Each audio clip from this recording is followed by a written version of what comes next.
Hi friends, welcome to my channel. இப்போ திருக்குறள்லேருந்து ஆரம்பிக்கலாமா? கடவுள் வாழ்த்துக்கு போயிடலாம்.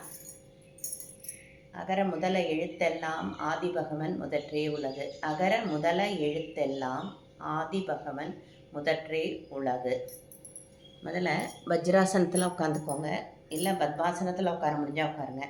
அப்படி ரெண்டுத்துலேயும் உட்கார முடியல, எங்களால் காலம் முட்டி எல்லாம் மடக்க முடியலன்னா சேரில் நாற்காலியில் உட்காந்துக்கோங்க. சரிங்களா? இப்படி உட்காந்துக்கணும். கீழே துணியோ பெட்ஷீட்டோ போட்டுக்கணும். அது தெரியும் இல்லைங்களா?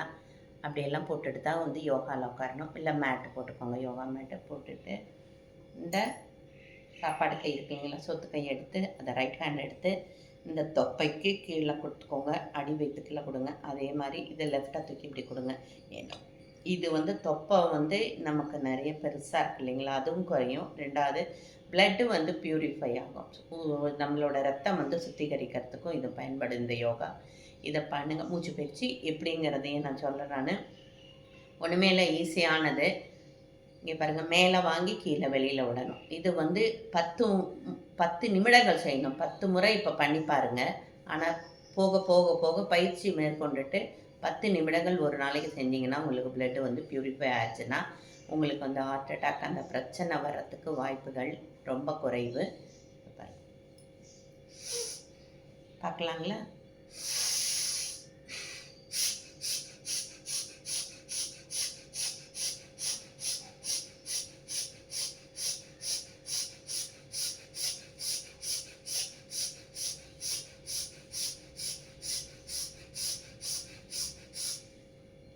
மாதிரி 10 நிமிடங்கள் செய்யணும். அடுத்தது எப்பயுமே வீட்டில் கீழே உட்காரும் போது வஜ்ராசனத்தில் உட்காந்து ப்ராக்டிஸ் பண்ணிக்கோங்க.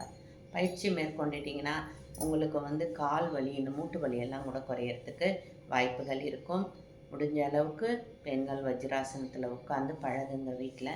அதே மாதிரி கை கிளாப்பிங் சொல்கிறோம் பாருங்க. நம்ம வகுப்பறையிலெல்லாம் கிளாப் பண்ணுறோம் இல்லைங்களா? அது நம்ம சந்தோஷத்தில் மற்றவங்களை புகழ்ந்து பேசும்போது கிளாப்பிங்லாம் இருக்கும். அந்த கிளாப்பிங் கூட உடம்புக்கு ஒரு நல்ல பயிற்சி.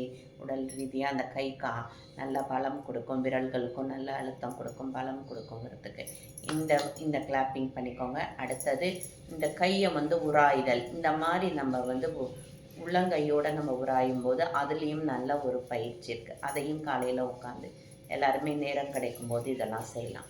அடுத்தது இந்த விரல்கள், இந்த 5 விரல்களும் 5 விரல்களோடு இப்படி சேருது இல்லைங்களா? இந்த 10 விரலும் இப்படி சேரும்போது அதுலேயும் நல்ல ஒரு புத்துணர்ச்சி ஏற்படும். தூக்கமின்மை இருந்தாலும் சரி, உடல் ரீதியாக என்னென்ன பிரச்சனைகள் இருந்தாலும் இந்த மாதிரி ஒரு பயிற்சியை பண்ணுங்கள், உங்களுக்கு நல்லது நடக்கும். இங்கே பாருங்கள், இதில் காலையில் ஒரு 5 முறை இப்படி பண்ணுங்கள், மாலையில் மதியம் ஒரு 5 முறை. அதே மாதிரி தூக்கம் இல்லாதவங்க இந்த தூக்கம் வரணும்னா இதை பண்ணணும். ஏன்னா நான் அனுபவ ரீதியாக எப்படி பார்த்தேன்னா, என்னோடய கிராண்ட்சன் என் பக்கத்தில் படுத்திருப்பான். படுத்துட்டு இருக்கும்போது நான்லாம் தூக்கம் வருதுறா அப்படிம்பேன். அவனுக்கு தூக்கம் வர நேரத்தில் இந்த மாதிரி செய்வான். இப்படி செஞ்சாவே கொஞ்ச நேரத்தில் அவன் தூங்கிடுவான். எனக்கு அதோட அர்த்தம் எனக்கு புரியல. அதுக்கப்புறம் தான் அனுபவ ரீதியாக அவனை பார்த்து தான் நானே கற்றுக்கிட்டேன். ஓ, இப்படி பண்ணதுனால ஈஸியாக தூக்கம் வந்துடும் அப்படின்னு. இந்த மாதிரி பாருங்கள், பண்ணி பாருங்கள், ப்ராக்டிஸ் பண்ணுங்கள். அப்போ உங்களுக்கும் ஈஸியாக தூக்கம் வந்துடும். பார்த்தீங்களா? சரிங்களா? எப்பயுமே நம்ம ஸ்மைலோடு இருப்போம், சந்தோஷமாக இருப்போம். மனதில் எந்த குறையும் வைத்துக்கொண்டேன். இந்த நாள் இனிமையாக இருக்கிறதுக்கு நம்ம என்ன செய்யணுமோ அதை மட்டும் பார்க்கலாம். மற்றதெல்லாம் எதையும் பற்றி சிந்திக்க வேண்டாம். மீண்டும் ஒரு புது பதிவுடன் உங்களை சந்திக்கும் வரை உங்களிடமிருந்து விடைபெறுகிறேன். நன்றி, வணக்கம்.